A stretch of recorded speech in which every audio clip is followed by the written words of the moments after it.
La esquizofrenia es una enfermedad que afecta a millones de personas en el mundo. Se calcula que de cada 100 personas, una padece esquizofrenia. Generalmente aparece en adultos jóvenes. No puede decirse que sea una enfermedad de un determinado perfil de persona, sino que se presenta con una frecuencia similar en los diferentes niveles socioeconómicos, en las diferentes culturas mundiales y en ambos sexos, generalmente con un inicio más precoz en los varones. Con objeto de explicar en qué consiste esta enfermedad, se exponen brevemente algunos datos sobre el funcionamiento del sistema nervioso.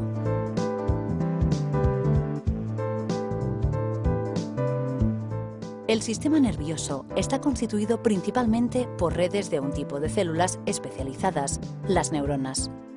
Las neuronas cumplen la función de recibir e integrar información y de enviar señales a otras.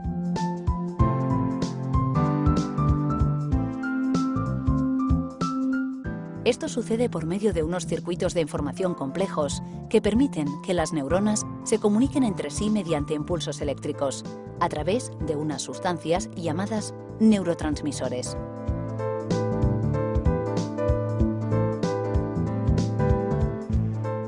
En el interior del cráneo es donde se encuentra el encéfalo, que forma parte del sistema nervioso y donde se localizan las pautas de organización de nuestro pensamiento y comportamiento diarios. La esquizofrenia es una enfermedad cerebral compleja en la que existe un funcionamiento defectuoso de los circuitos cerebrales, con un desequilibrio entre los neurotransmisores. Como resultado, se verán afectadas algunas de las funciones que rigen el pensamiento, las emociones y la conducta. El funcionamiento defectuoso se asocia con anomalías estructurales en determinadas áreas del sistema nervioso central, alteraciones funcionales. Uno de los principales neurotransmisores implicados en esta enfermedad es la dopamina, y muchos de los fármacos utilizados intentan actuar sobre ella. También existen otros neurotransmisores implicados, como la serotonina y el glutamato.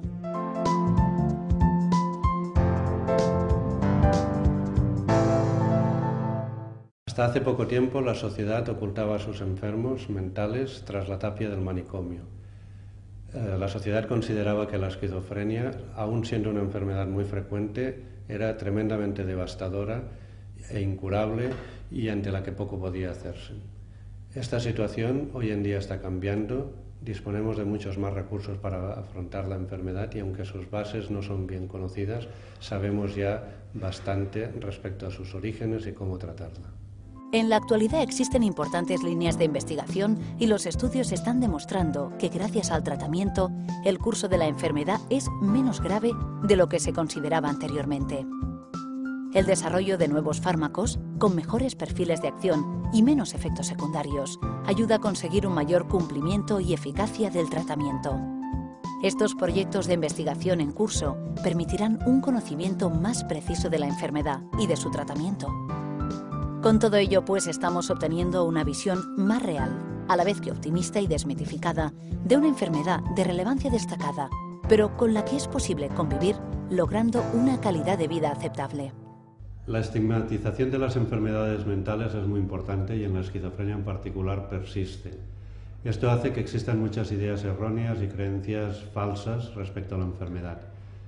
La esquizofrenia no es un trastorno de doble personalidad, no tiene culpables, no es debida a traumas infantiles y no es una enfermedad que sea debida a una pobre, mala o deficiente escolarización.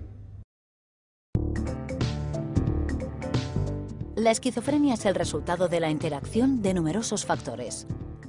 La teoría en la que se basan actualmente los científicos es que existiría una alteración en el desarrollo del sistema nervioso central, ya desde la vida prenatal, que podría explicar el funcionamiento anómalo posterior. Factores de riesgo. Los factores de riesgo que pueden predisponer a la enfermedad son predisposición genética. La esquizofrenia es más frecuente entre los familiares de los pacientes esquizofrénicos. Aún así, incluso entre los gemelos genéticamente idénticos, es posible que uno tenga la enfermedad y el otro no. Por tanto, la genética tiene un peso importante como factor facilitador o predisponente del desarrollo de la enfermedad, aunque no siempre es el único determinante. Porcentaje de aparición. Población general, 1%. Hermanos no gemelos, 8%. Hijos de progenitor afectado, 12%. Hijo de 2 progenitores afectados, 40%. Hermanos gemelos dicigotos, 12%. Y hermanos gemelos monocigotos, 47%.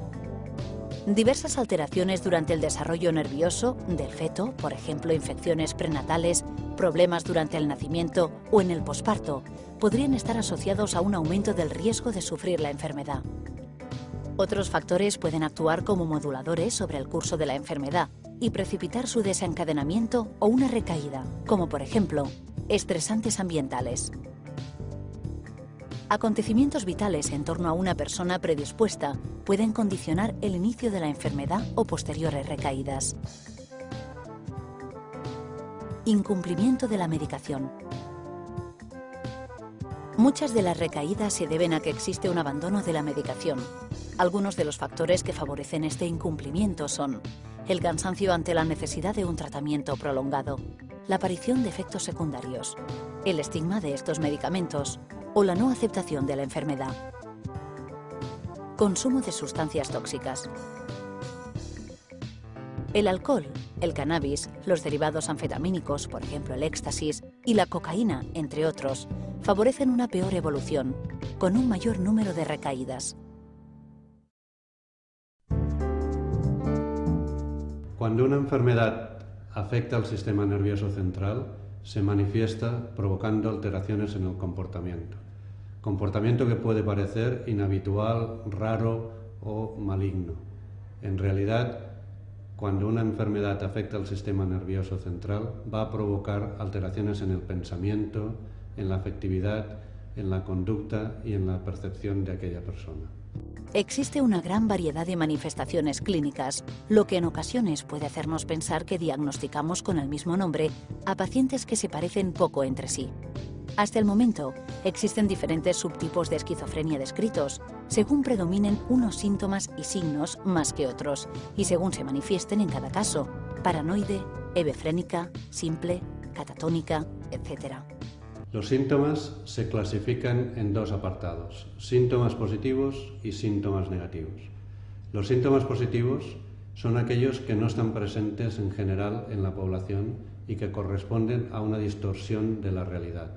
Puede parecer que la persona que lo sufre está inventándose cosas, pero realmente lo que sucede es que tiene alteraciones en su pensamiento, en su percepción o en su comportamiento. Ideas delirantes.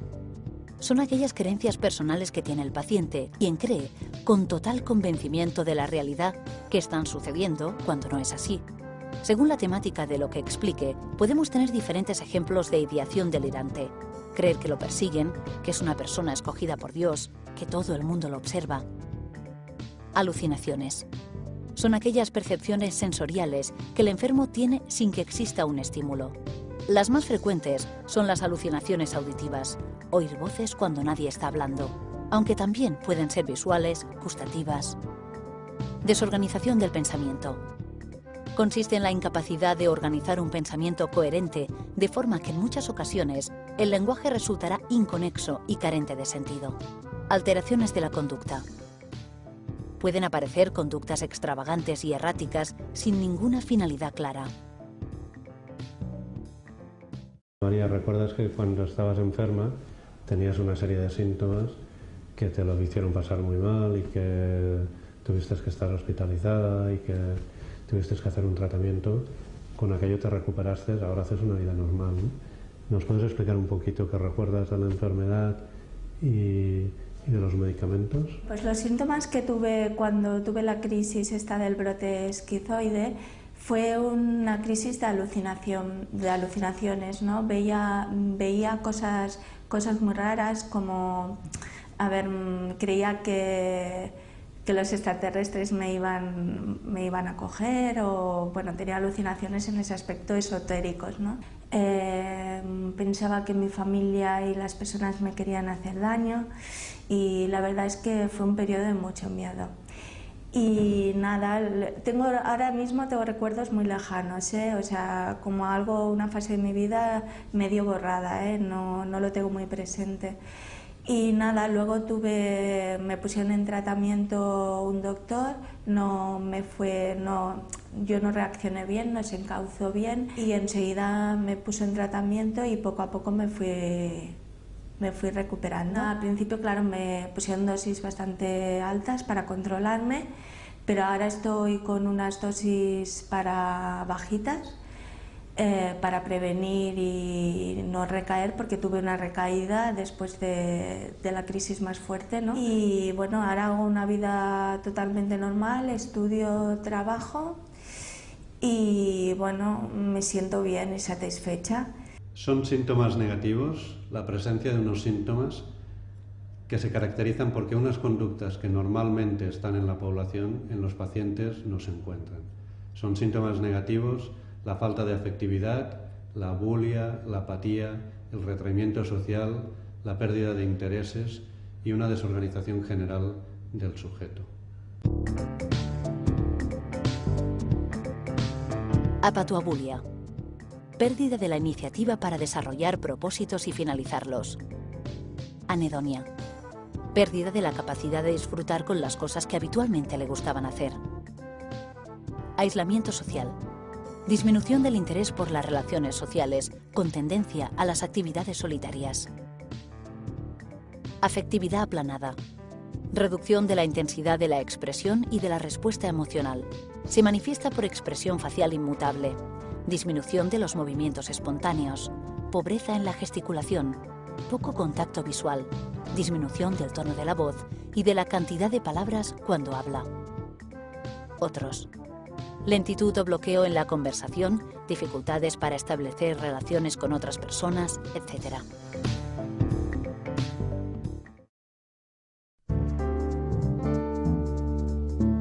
En la actualidad, el diagnóstico de esquizofrenia se realiza a través de la historia clínica del paciente y de la información de los familiares y compañeros. Es decir, como sucede con otras enfermedades, se diagnostica según unos criterios clínicos, una vez descartadas otras enfermedades, con diversos análisis y pruebas de neuroimagen. No existe una prueba específica cuyo resultado positivo confirme el diagnóstico de esquizofrenia o el negativo lo descarte. A pesar de ello, existen una serie de exploraciones que en cualquier paciente en quien se sospeche esta enfermedad pueden ayudar al diagnóstico y al pronóstico de cada caso. El diagnóstico de la enfermedad sigue siendo clínico y se basa fundamentalmente en la exploración psicopatológica y en la historia del paciente. Se ha observado que estos enfermos suelen presentar menor rendimiento en ciertas pruebas neuropsicológicas, sobre todo en aquellas que requieren atención, memoria y capacidad de planificación. El principal reto de la psiquiatría en estos momentos está en conseguir marcadores biológicos que permitan objetivar y validar el diagnóstico y conseguir marcadores de respuesta al tratamiento. En este sentido, las modernas técnicas de neuroimagen en un futuro inmediato aportarán pruebas que nos ayuden claramente.